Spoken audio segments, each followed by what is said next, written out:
नमस्कार, रिवा 24 के ताजा तरीन अंक के साथ में शैलेंद्र। सबसे पहले प्रमुख खबरें। सेना के अपमान पर पीएम मोदी और भाजपा नेताओं के बयान को लेकर कांग्रेस नेता ने खड़े किए गंभीर सवाल। सास के सरपंच बनते ही दामाद ने 5 लाख रुपए की कर दी मांग। मुख्यमंत्री कन्यादान योजना में 3 महीने बाद भी नहीं मिला शादी का प्रमाण पत्र, परिवार टूटने की कगार पर।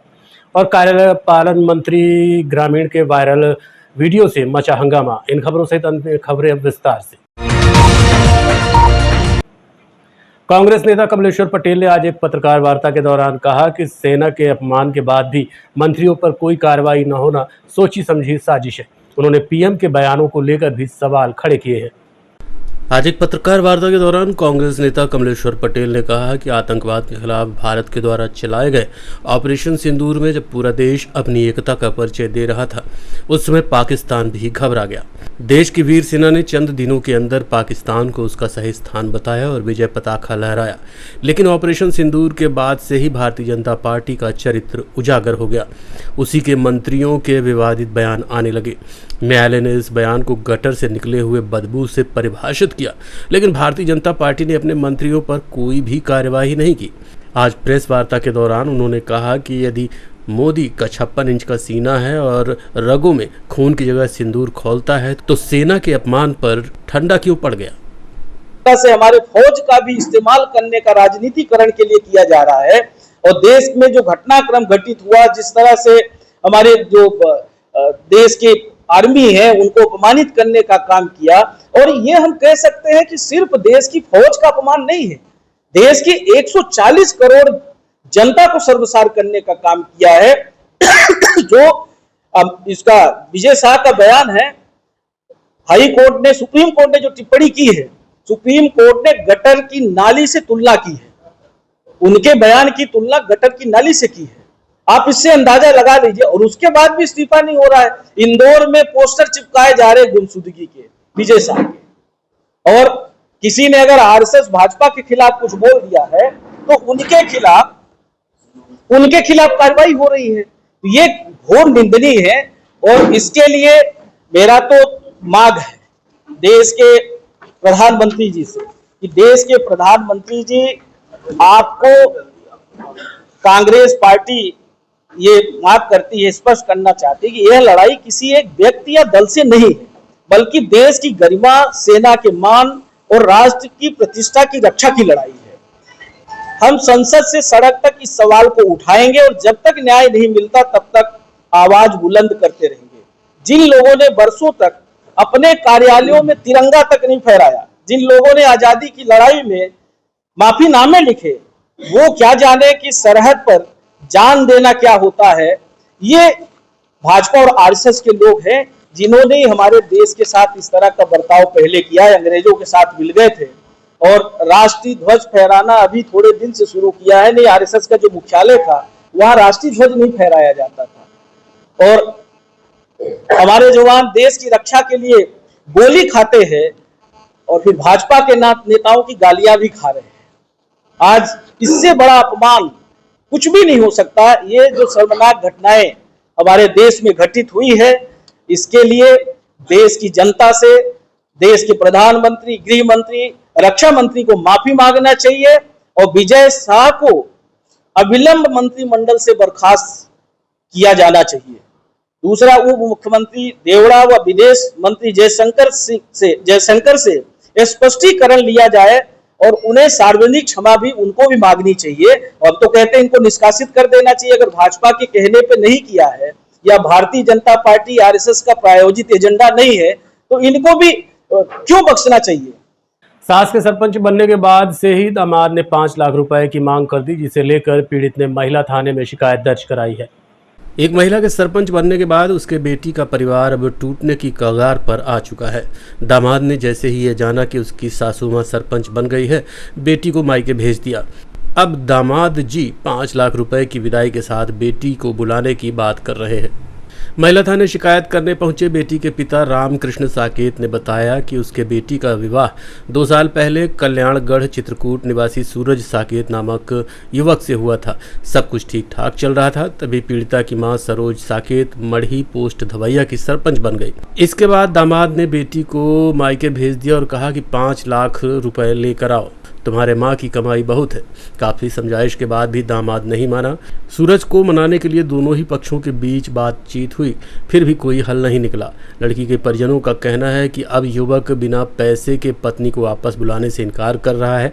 काफ़ी समझाइश के बाद भी जब बात नहीं बनी तो पीड़िता के द्वारा रीवा महिला थाने में शिकायत दर्ज कराई गई है। मरी दवाई से आए हैं। क्या हुआ है आपके साथ? वह बिटिया को हमें बहुत तकलीफ है, शादी करें तो कमाओ ससुराल में।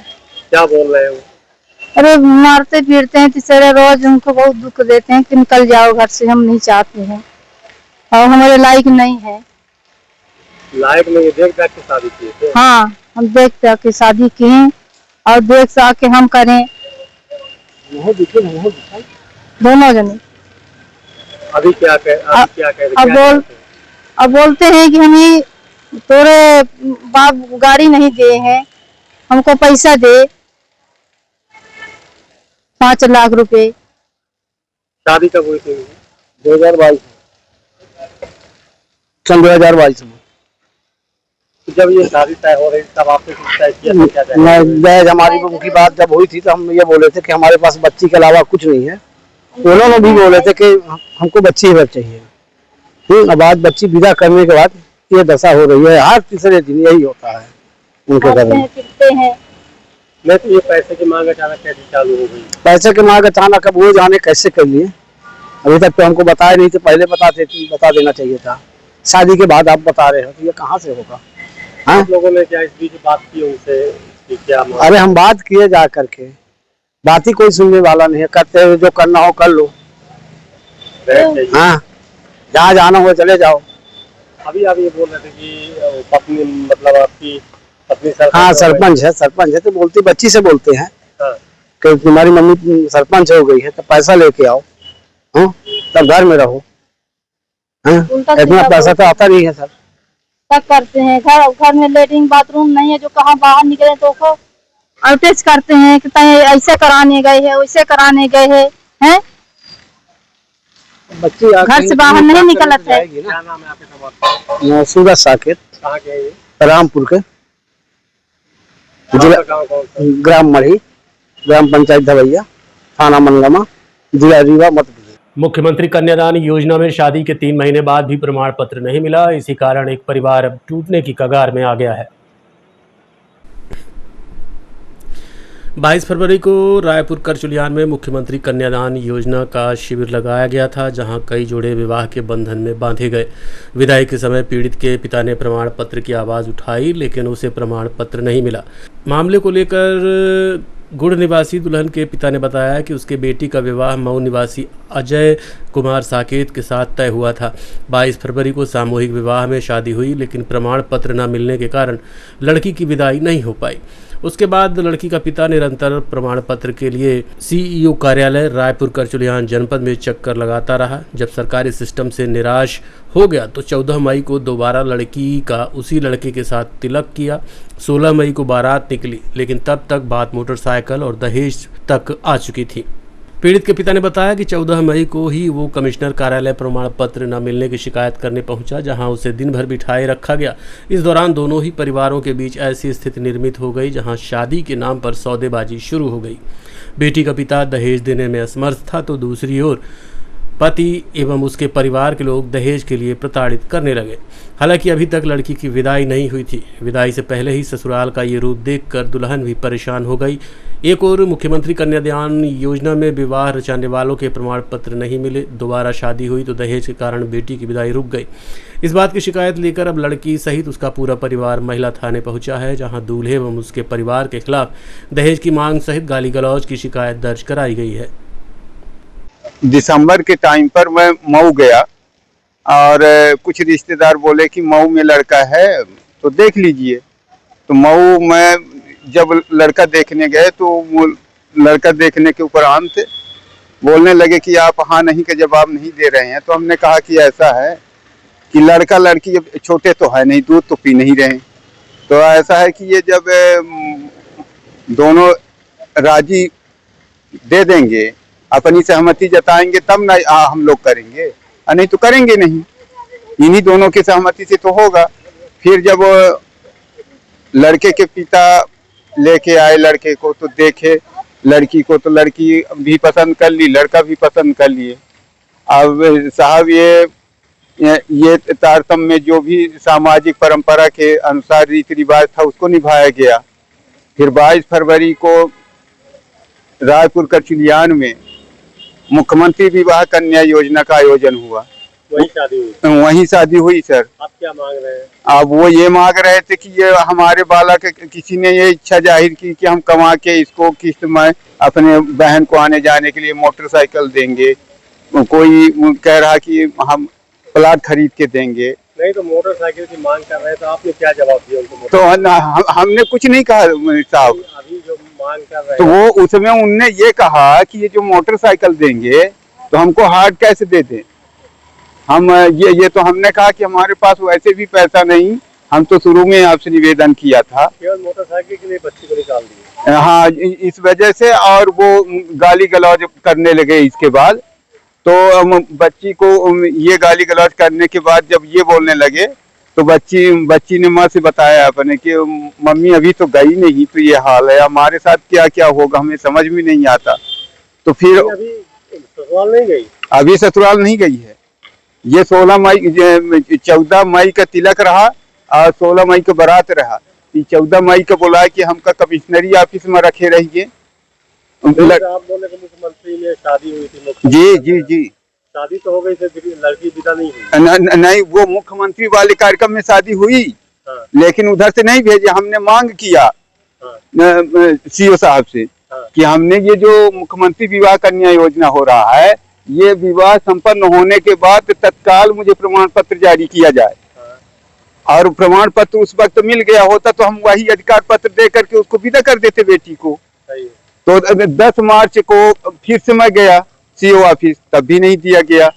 और 28 अप्रैल को जब हम बेटी को लेकर के रायपुर पहुंचे, ये उसके ससुराल पक्ष के नहीं करने लगे कि हम शादी आदि नहीं करेंगे ना, ये कार्यक्रम हो गया, आपको जो करना हो वो करते रहो। बोले कि आप आ जाओ कमिश्नरी, तो वहां से इसका निराकरण कर लिया जाए। तो हमने कहा वहां नहीं जाएंगे, हमने किया है रायपुर से क्या हमको न्याय मिलता है पहले वहां देख लें। तो मिला के आपने मुख्यमंत्री कन्यादान में शादी के लिए प्रमाण पत्र नहीं मिला। ये 28 अप्रैल को जारी हुआ है। कौन से पंचायत कहाँ मिलना था आपको प्रमाण पत्र? ये सीओ कार्यालय रायपुर जनपद पंचायत रायपुर करचिलियान का प्रकरण है साहब। क्या जवाब क्या दे रहे हो? वहाँ ये जवाब दिए थे कि 22 फरवरी को कार्यक्रम हुआ, तब भी इनने नहीं जारी किया प्रमाण पत्र। 10 अप्रैल को जब इनके पास गए तब भी नहीं दिए प्रमाण पत्र। और जवाब क्या दे रहे हैं, क्या कहते हैं? बोले कि अभी नहीं मिलेगा ये प्रमाण पत्र। फिर जब मैं 28 अप्रैल को उनके पास गया तो सीओ साहब से जब चर्चा हुई, सीओ साहब बोलने लगे तो हमने कहा सब हमारी आप निवेदन सुनेंगे या न सुनेंगे, हमारी ये परेशानी है, आपके कार्यालय में आने पर ये विवाह प्रमाण पत्र क्यों नहीं जारी कर रहे हैं। तब मैडम को बुलवाया गया, मैडम आई तो बोली कि वो ऑन कैमरा आपने कहा था कि प्रमाण पत्र चाहिए। हम कहा जी मैम, हमने आवाज उठाई थी कि हमें आज प्रमाण पत्र आज चाहिए, तो उस समय नहीं सुना गया। 10 मार्च को आए तब भी नहीं सुना गया। 28 अप्रैल को फिर सीओ साहब बोले कि इनको बैठा के रखो, आज जब तक वो मैरिज सर्टिफिकेट हम जारी नहीं कर देंगे तब तक बाहर मत निकालना। फिर वो मैरिज सर्टिफिकेट 28 अप्रैल को जारी किए हैं। 6 महीने बाद 22 रीवा जिले के बिछिया थाना क्षेत्र अंतर्गत सिलपरा के समीप बीती रात तकरीबन 11 बजे नशे में धुत कार सवार लोगों ने स्कूटी सवार 2 लोगों को टक्कर मार दी, जिसमें से एक की मौत हो गई जबकि दूसरा गंभीर रूप से घायल है। घटना के संबंध में राजीव सिंह निवासी खुटेही के रिश्तेदार शिवेंद्र सिंह ने जानकारी देते हुए बताया कि कल राजीव गाड़ी की बुकिंग लेकर डिहिया गए थे, जहां देर रात 11 बजे स्कूटी से अपने एक अन्य साथी के साथ वापस लौट रहे थे। इसी दौरान सिलपरा नहर के समीप कार ने स्कूटी को ठोकर मार दी, जिसमें राजीव की मौत हो गई जबकि उनके साथी गंभीर रूप से घायल हुए हैं। परिजनों ने बताया कि कार सवार युवक शराब के नशे में थे। टक्कर मारने के बाद युवक कार सहित भाग रहे थे, लेकिन कार अचानक बंद हो गई, जिसके बाद कार के अंदर शराब की बोतलें भी मिली हैं। पुलिस फिलहाल पूरे मामले की जांच कर रही है। एक्सीडेंट हुआ है, उधर से आ रहे थे गोविंदगढ़ की तरफ से स्कूटी में, और यहाँ से कार जा रही थी रीवा की तरफ से। तो जो ब्रिज है इसका, ये जो नहर वाली जाती है इसकी, नहर से 50 मीटर आगे ये कार वाले जो दारू पी रहे थे, इनके गाड़ी के अंदर दारू सब कुछ मिला, अभी भी थाना में रखा है, गाड़ी जो है उसके अंदर रखा हुआ है। उल्टा साइड में जा कर के मारे हैं, मार के फिर बैक करके वापस अपने तरफ रीवा की तरफ मुड़े हैं। गाड़ी आगे जाम हो गया इनका, तो छोड़ के गाड़ी भाग गए। कब एक्सीडेंट हुआ था? कल हुआ 11 बजे के टाइम में। तो क्या नाम है उनका जो राजीव सिंह परिहार, काहे से थे? ये स्कूटी से थे, अकेले से? दो आदमी थे, एक आदमी के चोट लगी है ज़्यादा, उसका टांका लगा हुआ है, एडमिट है इसमें। याथार ग्रीन में अपना 4 व्हीलर खड़ा करके वहाँ से स्कूटी लेकर के आ रहे थे, इनका खुटेही में घर है, यहाँ सोने के लिए आ रहे थे, सुबह फिर जाऊँगा, गाड़ी बुकिंग में थी। कहाँ के रहने वाले हैं? यही रीवा के खुटेही। पुलिस आई थी? पुलिस आ गई थी सब। गोविंदगढ़ थाना? नहीं, ये अमहिया थाना में। बिछिया थाना? हाँ, बिछिया थाना।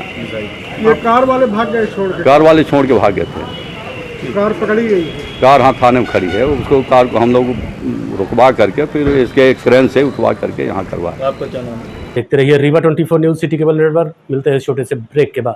विंध्य क्षेत्र का number 1 RO showroom Sign Marketing, जहां पर आप पाएंगे सभी कंपनियों के आरओ जैसे कि केंट, एक्वागार्ड, प्योरिड, लिफ प्योर, हेवेल्स और सभी प्रकार के आरओ 0% ब्याज में उपलब्ध।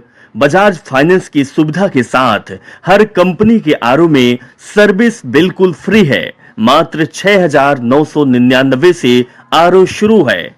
कोई भी आरओ किसी भी कंपनी का आरओ लेने पर आपको एक डिनर सेट बिल्कुल फ्री मिलेगा। बस आपको पता याद रखें, Sign Marketing, hospital road, Gandhi complex, Rewa. Mobile number 9407817224। Baikunthpur थाना अंतर्गत बाइकर्स की टक्कर में 2 की मौत हो गई, जबकि अन्य घायलों का इलाज जारी है। रीवा जिले के बैकुंठपुर में 2 बाइकों के बीच शनिवार की रात भीषण टक्कर हो गई। हादसे में दोनों वाहनों में सवार 6 लोग घायल हो गए। 2 को प्राथमिक परीक्षण के बाद मृत घोषित किया गया, जबकि अन्य घायलों का इलाज गंभीर अवस्था में जारी है। बताया गया है कि एक ही बाइक में सवार 2 लोग बैकुंठपुर तरफ जा रहे थे, वहीं एक बाइक में 4 लोग सवार थे। पलहान गांव के समीप दोनों वाहनों के बीच भीषण टक्कर हो गई। टक्कर इतनी जोरदार थी कि दोनों वाहनों में सवार लोग उछलकर दूर जा गिरे और गंभीर रूप से घायल हो गए। रास्ते में गुजर रहे लोगों ने घटना की सूचना पुलिस को दी, जिस पर पुलिस मौके पर पहुंची। घटनास्थल में सभी घायल खून से लथपथ हालत में पड़े हुए थे। पुलिस ने घायलों को संजय गांधी अस्पताल भिजवाया, जहां 2 को चिकित्सकों ने मृत घोषित कर दिया। मृतकों की पहचान मोहित रावत 19 वर्ष निवासी तेंदुन थाना बैकुंठपुर व मुनिराज कोल 45 वर्ष निवासी हरदी नंबर 2 थाना मनगवा के रूप में हुई है। वहीं घायलों में जितेंद्र रावत पिता नागेंद्र 15 वर्ष निवासी तेंदुन, राजीव कुमार कोल 20 वर्ष, छेदीलाल कोल 40 वर्ष निवासी गुरगवा थाना सभापुर जिला सतना, सनी कोल 16 वर्ष निवासी हरदी नंबर 2 के रूप में हुई। घायलों में से एक की हालत अभी नाजुक बताई जा रही है। प्रारंभिक जांच में हादसे के कारण सामने नहीं आए हैं। 8:30 बजे करीब की ग्राम पलहान में स्कूल के पास 2 बाइकों में एक्सीडेंट हो गया है। मौके पर पुलिस पहुंची। एक सिरमौर तरफ से बाइक आ रही थी और एक बैकुंठपुर तरफ से जा रही थी। दोनों आपस में रोड में टकरा करके एक्सीडेंट हो गए थे और जिनको काफ़ी चोटें आई थी, तो घायलों को अस्पताल भिजवा दिया गया था एम्बुलेंस के थ्रू। तो उनमें से दोनों मोटरसाइकिलों में से एक की मौत हो गई है। 2 लोगों की मौत हो गई है। कितने लोग थे 2 मोटरसाइकिल में? 6 आदमी। 2 ऐसी जानकारी मिल रही है कि एक में मतलब कुल 6 आदमी थे, ऐसी जानकारी मिल रही है। 2 मोटरसाइकिल 6 आदमी। हाँ, ये बैकुंठपुर के पास भी एक कोई घटना हुई उसमें भी? हाँ, बैकुंठपुर कस्बे में भी जब पुलिस वहाँ पर थी पलहान में, उस समय फिर सूचना मिली थी कि कस्बा में भी एक्सीडेंट हुआ है। एक मोटरसाइकिल एक्सीडेंट हुआ था। जानकारी तो नहीं है कैसे एक्सीडेंट हुआ। कार्यपालन यंत्री ग्रामीण यांत्रिकी सेवा के एक वायरल वीडियो ने सोशल मीडिया में हंगामा कर दिया है। कार्यपालन यंत्री ग्रामीण यांत्रिक सेवा तीरथ प्रसाद गुर्दवान के एक वायरल वीडियो ने सोशल मीडिया में हंगामा मचा दिया है।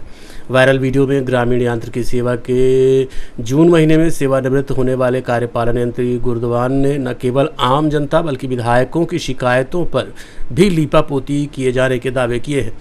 वायरल वीडियो 1 मिनट 41 सेकंड का है, जिसमें कार्यपालन यंत्री कह रहे हैं कि आरईएस में कार्यरत उपयंत्री अनितराज सिंह को कई मामलों में बचाया गया है। सिमरिया विधायक अभय मिश्रा की एक शिकायत पर गुरवान ने कहा कि बैंक डेट में जाकर सीसीएमबी में सुधार कर यहां तक कि जांच प्रतिवेदन में हेराफेरी कर सस्पेंड होने से बचाया। उपयंत्री अनितराज की कमियों को गिनाते हुए गुरवान दावे कर रहे हैं कि इसी प्रकार पता नहीं कितने मामलों में उन्होंने इन्हें बचाया और वो नहीं चाहते कि उनकी कलम से उपयंत्री की नौकरी चली जाए।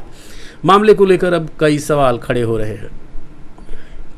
अभी आएगा तो हमको सीसी को मैं निगरान से बहुत तंग आ गया। कौन से काम का चाहिए? और अखबारा का और आपके पास है बक्सी को आपके पास है उसको मैं थक गया। अरे तो सर आप बोलते हैं हम भी साथ में रहते हैं, अब मेरे से बोलने से साथ में क्या रहते बोलते नहीं साथ नहीं 10 बार कोई काम को बोलो तो करता नहीं। नेता लोग भी उसकी शिकायत करते हैं। अब बताओ वहाँ के सस्पेंड होने से हमने बताया वो अभय मिश्रा वाले केस में बैंक डेट में उसके नाम जारी कर दिए कि हाँ इसको अधिकृत किए थे, इसने मूल्यांकन किया जो सही है। ये अभय मिश्रा का कौन सा मामला था? कोई मामला मलौसिया रोड का कोई मामला था? क्या गड़बड़ी क्या हुई थी? अरे आपके सामने कहाँ से बोल दिए? डाल दोगे पूरा मीडिया पे ये और उसके खिलाफ कुछ लिख देंगे तो वो निकट जाएगा, लेकिन वो समझ ही नहीं रहा। कोई मामला अगर मिश्रा का मामला था, अब यहाँ तो मामला से बोल दिए हम आपके सामने। मतलब उसके कितने गिनाए क्यों हमारी कलम से उसकी नौकरी जाए, ये सोच रहे भाई। 4 साल हो गया है, काम भी तो नहीं करने वाला, नहीं करता ना वो। अच्छा सबसे बड़ी समस्या ये है कि कोई करने वाला नहीं भाई। मार कूट के देर सवेर आगे पीछे कराते उसी से हैं, रो के करे चाहे जैसे करे। देखते रहिए Rewa 24 news city cable network. मिलते हैं छोटे से ब्रेक के बाद। हड्डी जोड़ एवं रीढ़ रोग तथा स्त्री रोग एवं प्रसूति रोग का इलाज एक ही छत के नीचे। विघ्नहर्ता hospital and trauma centre, hotel landmark के पास, रतहरा, रीवा। डॉक्टर संतोष सोनी, पूर्व चिकित्सक, बॉम्बे हॉस्पिटल, मुंबई। हड्डी जोड़ एवं रीढ़ रोग विशेषज्ञ, छोटे चीरे एवं दूरबीन विधि द्वारा हाथ तथा पैर की हड्डियों का ऑपरेशन।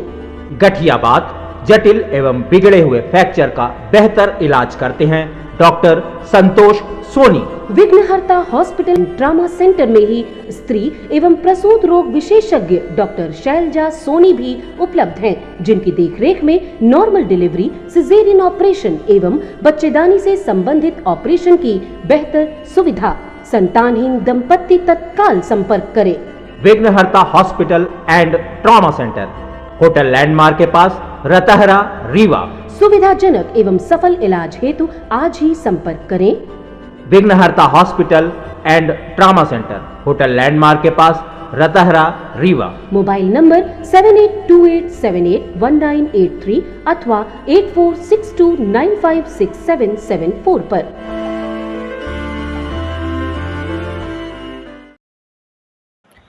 नागपुर से मायके आई महिला का बैग ऑटो से गुम गया, जिसके बाद सिविल लाइन पुलिस ने सीसीटीवी की मदद से बैग को बरामद कर लिया। बैग मिलने के बाद महिला खुशी खुशी रवाना हो गई। एक महिला रीवा अपने मायके नागपुर से नंदन बस से आई थी। पुराने बस स्टैंड से ऑटो में बैठी और ढेकहा तिराहा तक गई और उतर गई। 5 मिनट बाद महिला को याद आया कि बैग ऑटो में ही रह गया। महिला परेशान हो गई और आसपास के लोगों से संपर्क कर सिविल लाइन को सूचना दी। महिला ने सिविल लाइन थाने में बैग गुमने की शिकायत दर्ज कराई। सिविल लाइन पुलिस ने तत्परता दिखाते हुए सीसीटीवी कैमरे की सघन चेकिंग की तो उक्त ऑटो को चिन्हित कर ऑटो चालक से बैग मिल गया। बैग पाकर महिला काफ़ी खुश नजर आई और सिविल लाइन पुलिस का शुक्रिया अदा किया। बैठी थी, नागपुर से रीवा तक आई थी बस से, नंदन बस से, और रीवा में पुराना बस स्टैंड में उतरी और वहाँ से ऑटो ली ढेकहा मोड़ के लिए। ढेकहा मोड़ तक गए, वहाँ मैं उतर गई और बैग ऑटो में रह गया। फिर मुझे 5 मिनट बाद ध्यान आया कि मेरा बैग में उतारने को भूल गई, तो ऑटो वालों को इधर उधर देखी और मिला नहीं। फिर मैं बस स्टैंड आई के साथ, बस स्टैंड से बैठे थे तो वहाँ ऑटो वाला मिल जाए, तो वहाँ भी ऑटो वाला नहीं मिला। फिर वहाँ इधर उधर पता किए, लोग पूछने लगे कि क्या हुआ मैडम, तो पूछे तो वहाँ के लोग बोले कि पुलिस थाना चले जाओ। तो फिर वहाँ से पुलिस थाना आई तो रिपोर्ट किए यहाँ, तो सर बोले कि 10:30 बजे CCTV कैमरा वाले आएंगे तो फिर वहाँ से पता चलेगा, तो फिर थोड़ा देर बाद आइए। तो फिर मैं वहाँ से रूम चली गई। फिर 10:30 बजे आई तो कैमरा द्वारा पता चल गया, ऑटो वाले का नंबर मिल गया, ऑटो नंबर। तो ऑटो नंबर से फिर उसका वो निकाले, फ़ोन नंबर भी मिल गया। तो फिर वहाँ से फ़ोन लगा के पता किए उसके घर से, फिर जाके बैग लेके आ गए। मैं सिविल लाइन थाने में दी थी रीवा के। हाँ, यही मदद किए हैं एक सर हैं, हम क्या हाँ बैग मिल गया। बहुत बहुत शुक्रिया पुलिस वालों का। अगर ऐसे ही भरोसेमंद हम लोग के जीतते रहे सब लोग, बहुत मैं खुश हूँ कि मेरा बैग मिल गया। मेरा नाम रश्मि सिंह है। मैं पहली बार पुलिस थाने आई थी, मतलब पहली बार इमरजेंसी पड़ी मुझे और मेरा काम हो गया पहली बार। तो मुझे बहुत भरोसेमंद, थोड़ा मतलब पहली बार में सर लोग भरोसा जीत लिए। बहुत बहुत थैंक यू। रश्मि सिंह जो अरुण सिंह की पुत्री हैं, जवा की रहने वाली हैं, इनकी शादी हो चुकी है। ये नागपुर में रहती हैं अपने पति के साथ। कल ये नागपुर से चली थी रीवा के लिए नंदन बस से। आज बस 7:30 बजे पुराना बस स्टैंड रीवा आई। ये फ़िलहाल के लिए मैदानी अपने रिलेशन में जाना चाह रही थी, तो बैग अपना लेकर एक ऑटो से ढेकहा मोड़ तक गई। वहाँ पे मैदानी तक के लिए ऑटो नहीं मिला तो वहीं पे उतर गई और बाई मिस्टेक इनका बैग छूट गया और ऑटो वाला वहाँ से चला गया। फिर ये ढूंढती रही, उनको नहीं मिला। फिर ये थाना सिविल लाइन आई और यहाँ पे सूचना दी। सिविल लाइन पुलिस तत्काल एक्टिव हुई और CCTV फुटेज और अन्य इलेक्ट्रॉनिक माध्यमों से जल्द से उस ऑटो वाले को ढूंढ निकाला गया और इनका बैग बरामद हो गया, जिन्हें सकुशल इन्हें वापस किया जा रहा है। और इस पूरे भूमिका में पूरे कार्य में हरिओम पांडे जो आरक्षक है, उसने बहुत ही मेहनत करी और उसने करीब 6-7 घंटे में ढूंढ निकाला। आगामी 26 मई को मनिकवार उप थाना में जन चौपाल का आयोजन किया जाएगा, जिसकी जानकारी वरिष्ठ अधिवक्ता राजकुमार सिंह तिवारी ने दी। आगामी 26 मई को शाम 4 बजे उप थाना मनिकवार में जन चौपाल कार्यक्रम का आयोजन किया जाएगा, जिसमें मुख्य रूप से IG उपस्थित रहेंगे। कार्यक्रम के दौरान IG गौरव राजपूत द्वारा नशे के दुष्परिणाम एवं साइबर फ्रॉड के बारे में जानकारी प्रदान की जाएगी। आज हमारी युवा पीढ़ी जितनी तेजी से नशे के गिरफ्त में आकर आत्महत्या कर रही है, वो पूरे संसार के लिए अत्यधिक चिंताजनक बात है। परंपरागत नशे के अलावा आजकल मेडिकल नशे का बड़ा जोर है। हमारी युवा पीढ़ी बढ़ती बेरोजगारी, सामाजिक सुरक्षा के लगाए नशे की गिरफ्त में तेजी से जकड़ रही है और उसका परिणाम बड़ा भयावह है। लगभग 10,000 से ऊपर हर साल हमारे मध्य प्रदेश में युवा पीढ़ी और लोग नशे के लत के लगाए आत्महत्या कर रहे हैं। महाराष्ट्र के बाद हमारा मध्य प्रदेश नशे में बहुत आगे है। नशा एक बहुत बड़ा सामाजिक बुराई के रूप में हमारे समाज को खोखला कर रहा है।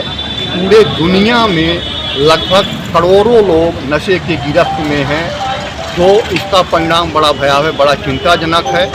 इसी तारतम्य में नशे के दुष्परिणाम से अवगत कराने हेतु, नशे का लत छुड़वाने हेतु, नशे के अवैध व्यापारियों के खिलाफ बड़ी कार्रवाई करने हेतु हमारे अति संवेदनशील पुलिस महानिरीक्षक IG साहब माननीय गौरव राजपूत जी जन चौपाल के माध्यम से नशा के खिलाफ कड़ी अभियान चलाए हुए हैं। इसी तारतम्य में कल दिनांक 26 को मनकवार पुलिस चौकी में माननीय IG साहब शाम 4 बजे से आके सब लोगों को जन चौपाल के माध्यम से समस्याएं सुनकर नशे के दुष्परिणाम के बारे में बताएंगे।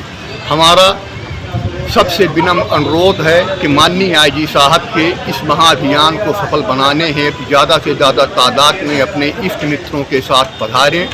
और हमारा अंतर्राष्ट्रीय अधिवक्ता दिवस संघर्ष परिषद का ये संकल्प है कि अगर कोई भी युवा नशा को त्यागता है या कि कोई भी संस्था नशा को छुड़वाने में मदद करती है, चाहे संस्था हो चाहे व्यक्ति हो।